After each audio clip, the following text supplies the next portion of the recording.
Fala, meus praticantes jurídicos, sejam bem-vindos a mais uma aula completa que eu separei e preparei para você que quer se posicionar como autoridade, aprender temas que de fato são importantes para a sua prática, para o seu dia a dia jurídico, assuntos que não são passados na graduação, assuntos que não são ali abordados e passados de forma transparente para você. Por isso, todo mundo aí, na hora que sai para o mercado perdido, com medo, inseguro e tudo mais.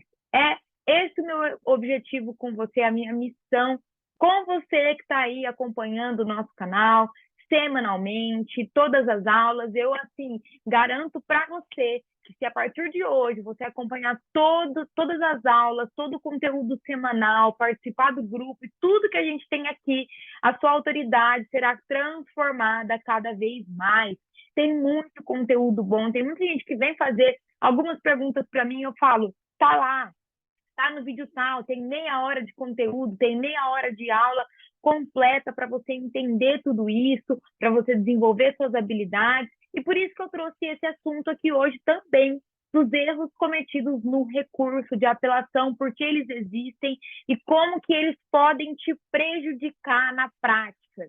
O recurso é uma das peças mais importantes que existe no dia a dia do advogado. E é uma ferramenta ali que a gente consegue cobrar um pouco a mais pelo trabalho, tentar ali reverter uma decisão, uma sentença, vai depender da natureza, mas independente da natureza, do tipo, do objeto do recurso, esse assunto aqui serve para todos eles, porque todas as pessoas na prática focam nisso e não percebem que as improcedências ou as más apreciações desses recursos são em decorrência desses erros, acontecem por conta desses erros, tá bom? Por isso que eu separei esse tema para conversar com você. Se você está acompanhando a gente, está me acompanhando, participando de todo esse conteúdo e gostando de tudo isso, eu peço, por favor, que você se inscreva no nosso canal, deixe o seu like, deixe o seu comentário, para que eu possa te auxiliar, para que o nosso conteúdo possa chegar no maior número de pessoas possíveis, porque assim, gente, vou ser muito sincera,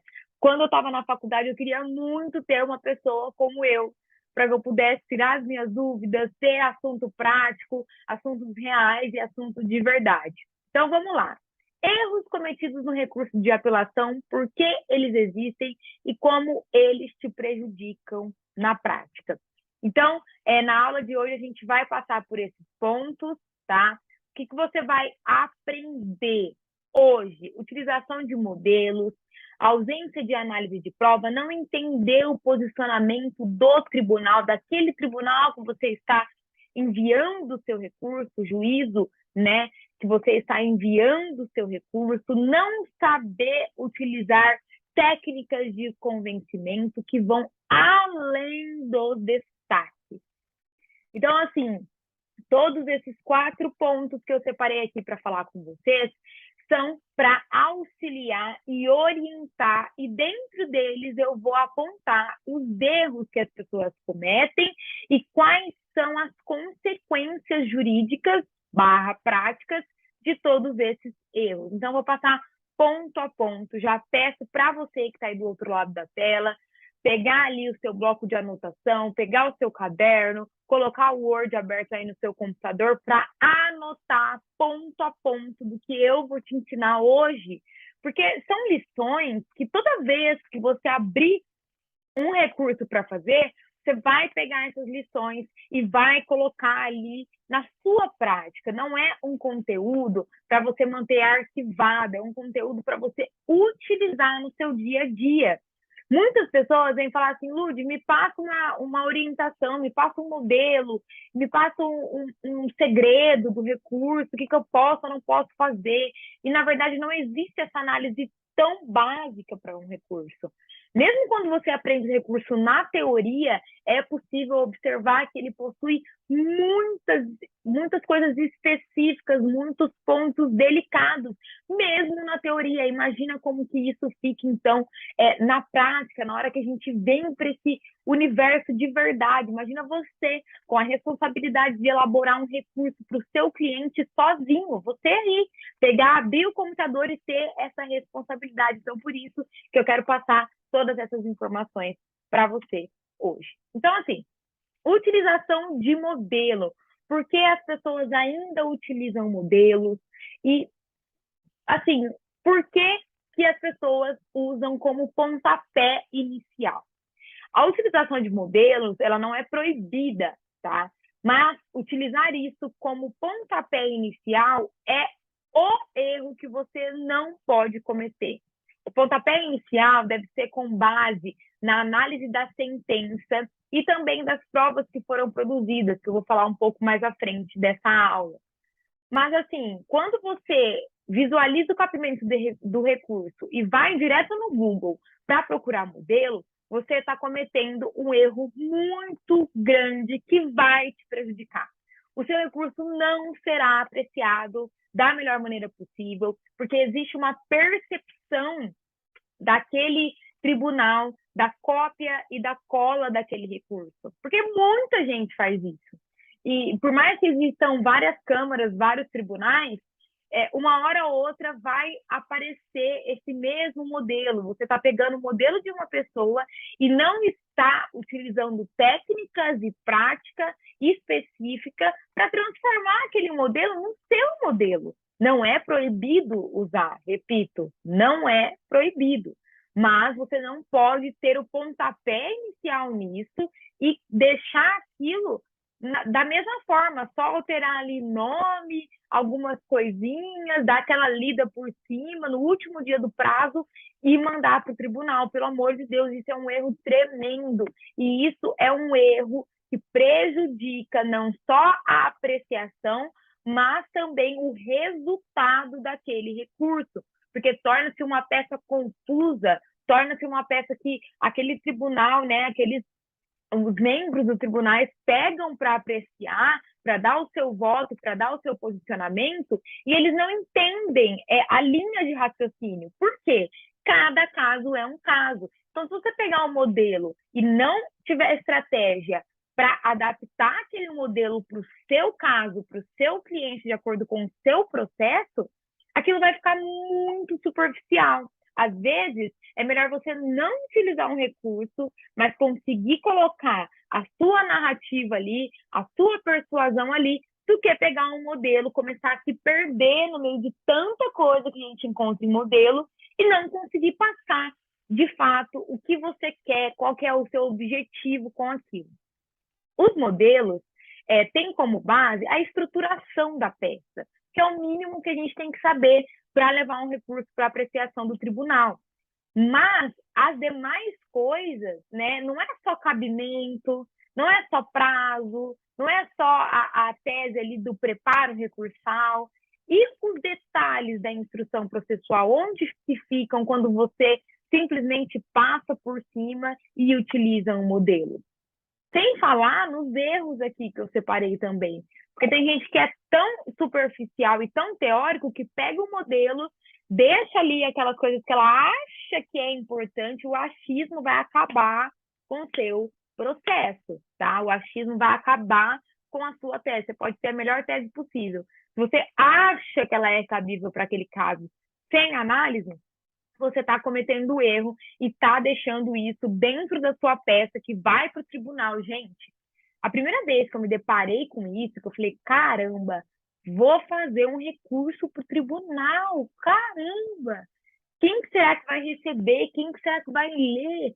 Você tem que dar essa importância para o seu recurso, tá? Então, para a utilização de modelos, tenham muita sabedoria, não é de qualquer forma, não é de uma forma superficial, é de uma forma que eu indico, sim, só mesmo pela estrutura, narrativa e criação de tese. Você nunca vai aprender se você continuar preso a modelo, tá bom?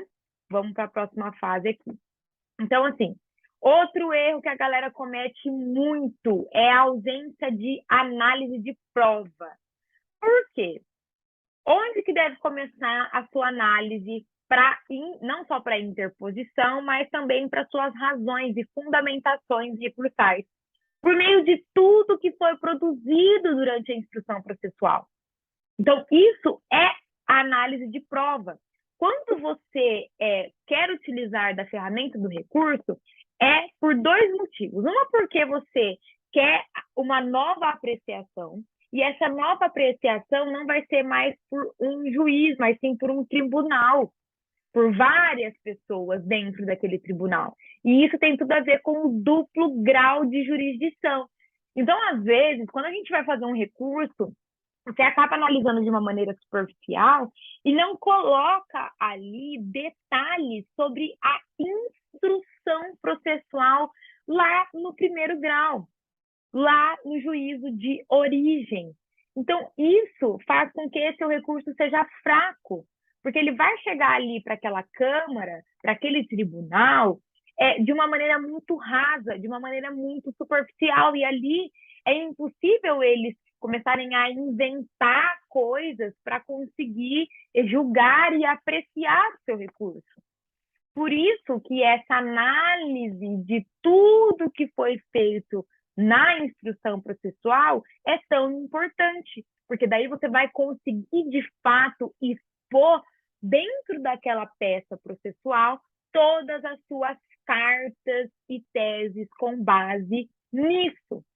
Lud, como que você pode exemplificar isso? Por exemplo, se você teve ali sua audiência gravada e teve uma testemunha que corroborou com todas as suas teses ou com uma tese que é muito importante para o seu processo.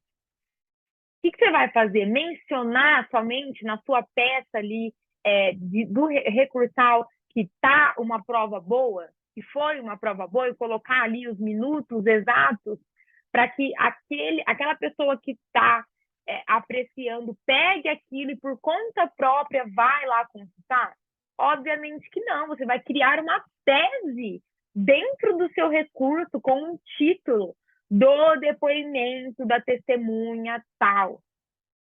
E vai ali alinhar a sua fundamentação jurídica com o depoimento da testemunha tal.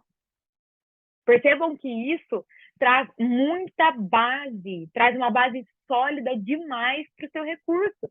É diferente de quando você pega e menciona ou nem menciona.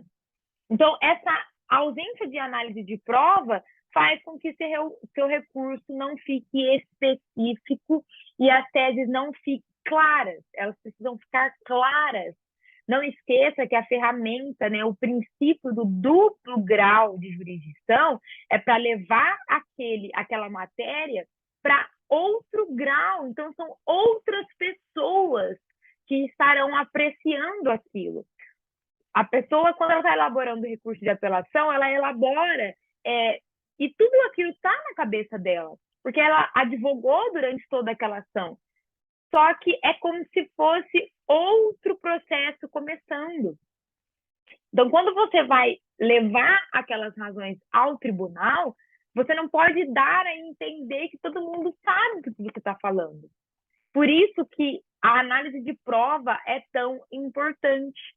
Você vê ali a decisão, a sentença, vê que cabe um recurso, você precisa começar com essa análise também. Abre o processo, entenda desde lá do começo o que aconteceu, quais foram as provas juntadas desde o começo. Ficou ali um documento que o juiz nem abriu, nem sabe do que se trata, e aquele documento corrobora com o que você quer demonstrar. Coloque isso, mencione o documento, o teor. Se for possível, coloque até um print dentro da peça processual, ali nas suas razões e fundamentações. Porque daí tudo isso vai ficar muito mais fundamentado. Tá vendo a diferença que é? Eu devia ter até separado a diferença entre um recurso modelo e um recurso de verdade. Um recurso bem apreciado, que conseguiu reverter alguma coisa. E mesmo que você não consiga o resultado esperado naquilo, dá para ver se o seu recurso foi bem fundamentado ou não na hora que sai o acórdão. na hora que você vê ponto a ponto do que foi apreciado naquele relatório, dá para ver. Gente, o tribunal ele aponta de uma forma muito clara se o seu recurso estiver bem feito e bem fundamentado, tá bom? Então, a gente recorre uma decisão para ter essa apreciação. Então, quando você faz isso, deve ter em mente toda essa análise feita, desde da petição inicial até a instrução processual, a sentença ou aquela decisão ali que você vai recorrer, para ver o que você pode pegar que não foi bem apreciado ou não foi apreciado por aquele juízo de primeiro grau, tá bom? Então, coloquem isso como regra e como pontapé inicial para os seus recursos e para suas peças e para suas teses. Vocês precisam utilizar isso como cartas na manga, beleza? E aqui, não entender o posicionamento daquele tribunal. Isso é um erro, assim, tão grave, tão grave, tão grave, porque às vezes você vai pesquisar ali algumas jurisprudências, você fala assim, caramba, que jurisprudência maravilhosa que eu achei aqui. E aí você pega aquela jurisprudência, copia e cola, acha outra, copia e cola. E aí você está interpondo um recurso para o Tribunal de Justiça do Estado de São Paulo, e aquela jurisprudência que você está juntando é do Mato Grosso do Sul, é do Pará, é do Rio de Janeiro. Lud, eu nunca posso usar a jurisprudência de outro estado. Você pode, só que se for em último caso, se for a única que tiver. Se não tiver jeito, se for a sua última saída, você utiliza.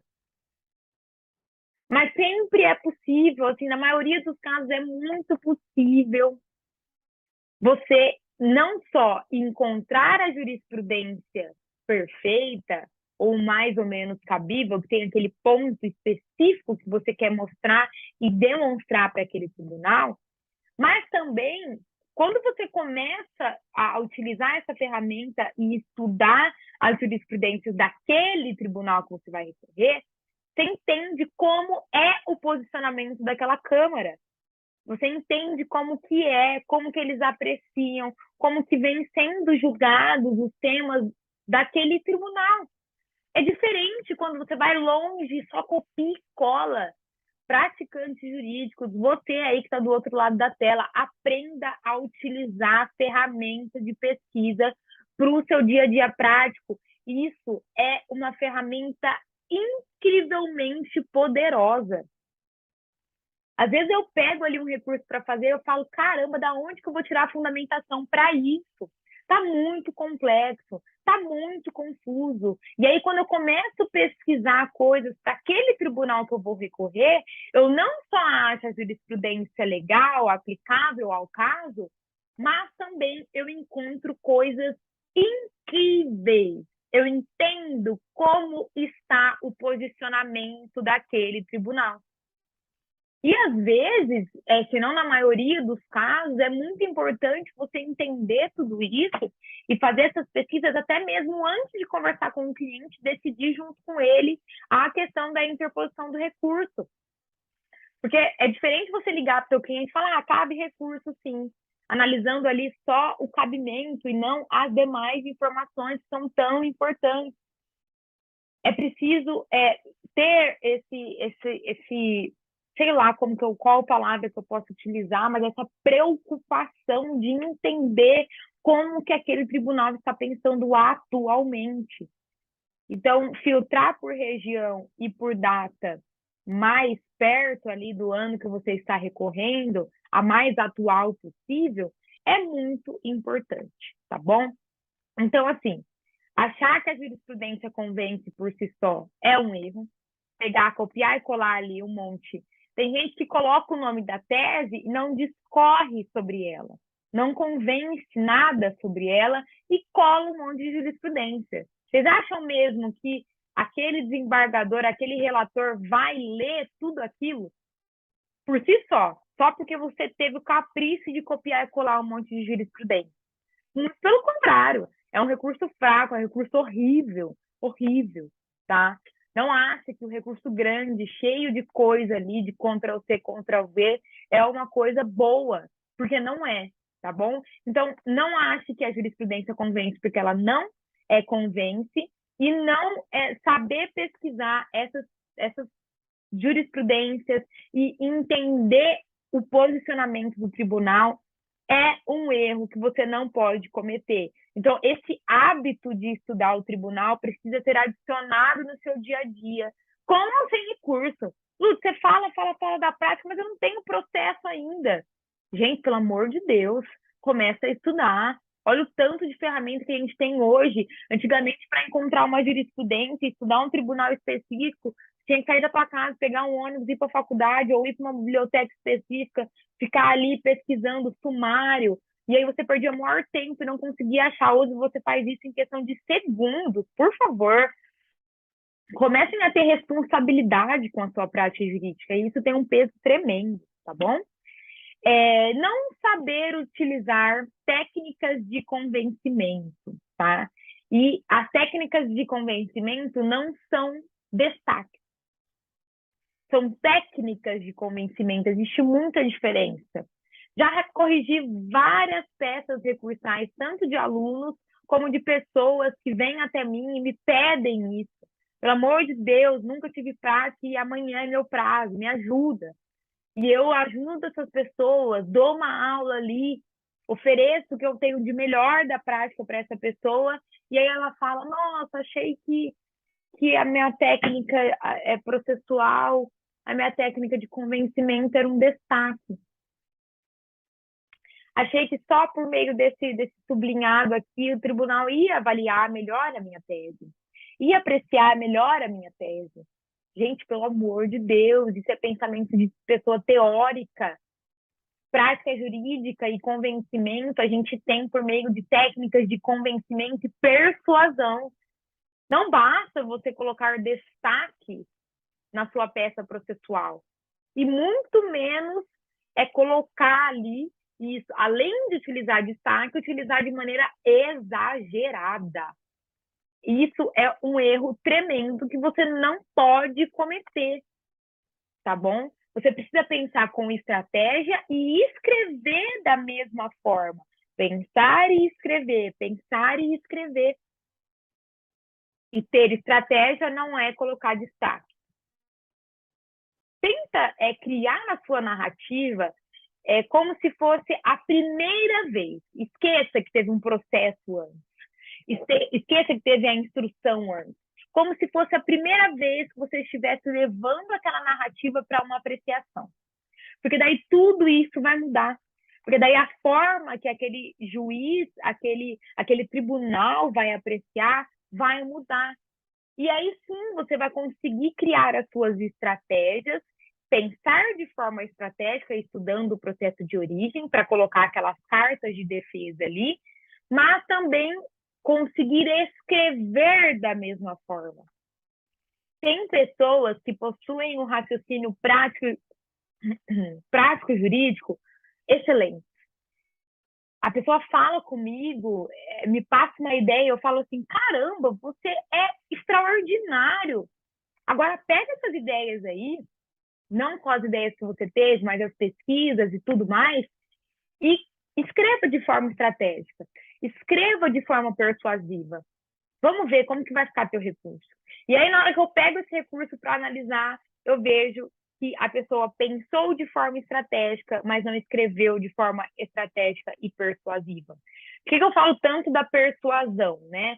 Tem muita gente que sustenta que a questão da persuasão é por meio da conexão, e ali você consegue, sim, convencer aquela pessoa do que você quer, você se conecta com ela através de outras técnicas pessoais, né, que seriam possíveis só presencialmente, e consegue convencê-la ao que você quer e tudo mais, tá? Mas a gente pode trazer uma parte da persuasão para o recurso, tá? A persuasão e convencimento são coisas diferentes, mas entendam onde eu quero chegar com tudo isso.